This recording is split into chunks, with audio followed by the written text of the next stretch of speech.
Well, let's say Varys helps soon-to-be-dead Ned escape.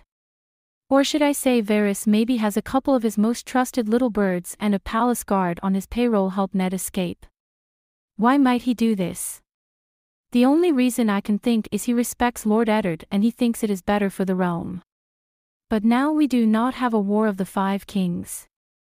History is ultimately changed a lot at this point.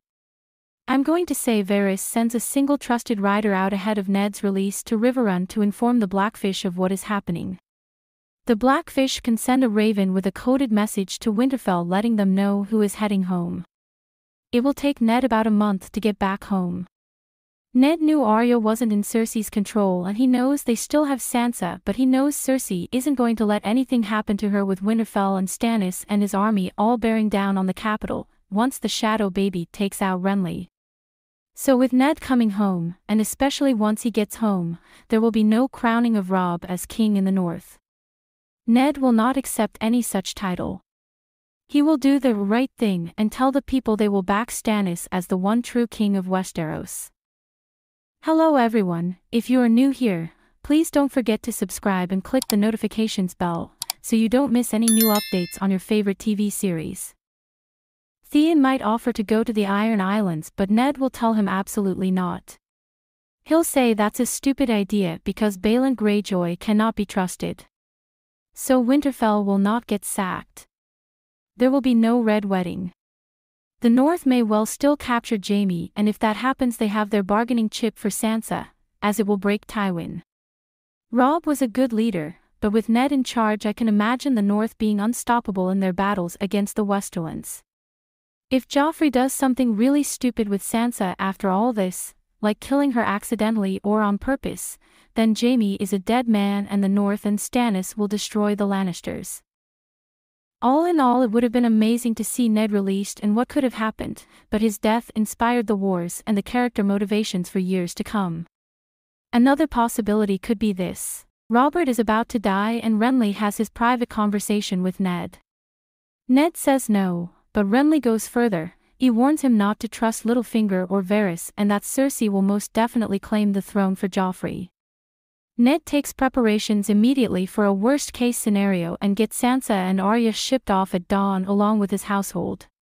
Now, Ned and his few loyal men remain. Ned also sends one of his men, as he did originally, to Stannis with the message that he is the heir now. He also sends a message with his household to Robb and Roderick that if he is captured, they need to call the banners and prepare for war. This includes a stopover at Gullstown, where a messenger is dispatched for Lord Royce from Ned. The throne room situation happens and Ned gets taken prisoner. But there is no way he's going to confess. Meanwhile, Ned's family is safe.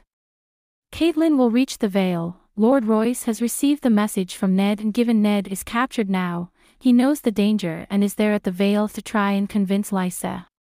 Stannis gets the news and prepares for battle. When Sansa and Arya reach White Harbor, Robb gets the message and they call their banners. War begins in the Riverlands. North is already amassing men, this time at Ned's command. Lords in the Vale are trying to convince Lysa to agree to help.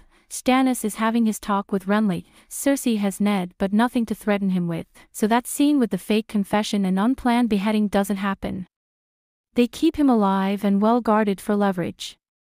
As the war progresses, Jaime is captured by the slightly larger northern army, more men since they had some more time to gather, and 'cause it's Ned who gave the call, some men from the Vale are allowed to join as Lysa doesn't know how to say no to both Catelyn and her lords to go to Ned's aid, so there's roughly 30,000 men plus those already fighting in the Riverlands. Frey does extract a toll, but not a heavy one since Ned is alive and Robb's situation is not that precarious. Roose isn't alone in command, it's Lord Royce who leads the other army. Given they have more men, it's not a feint but a real attack and Tywin takes heavy losses. Given the Northmen have declared for Stannis, Stannis sends instructions to Robb to keep Tywin engaged. Now, Battle of King's Landing, Tywin is stuck, and can't ride immediately. He still sends some force and they do get help from the Tyrells but it's too late. Stannis just takes the city. Joffrey and Cersei are killed, Ned is freed. Littlefinger and Varys are kept captive for aiding Cersei and because Stannis doesn't trust them. There is a Tyrell army laying siege to King's Landing along with a small force of Lannisters who are also taking a heavy beating by the combined force of the North, Riverlands and Vale. Now, Ned publicly makes the announcement, Robert's bastards, and declares Stannis as the king, since he is the true heir. Ned then goes to treat with Mace Tyrell.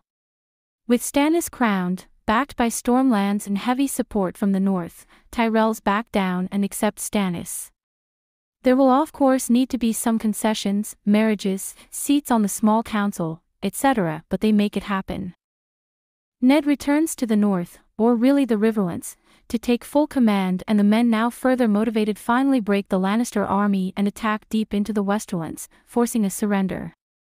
The Reach has declared for Stannis, as has Dorne and the Iron Islands.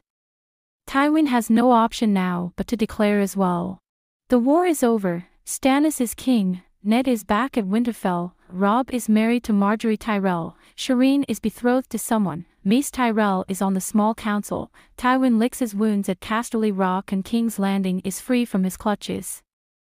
So Ned, while still captive, through his deft planning that night, ensured his voice still mattered and got back north, that way got things moving until the final help came from Stannis. Thanks for watching, please don't forget to like this video and drop comments. And most importantly, don't forget to subscribe and hit the notification bell so you don't miss anything.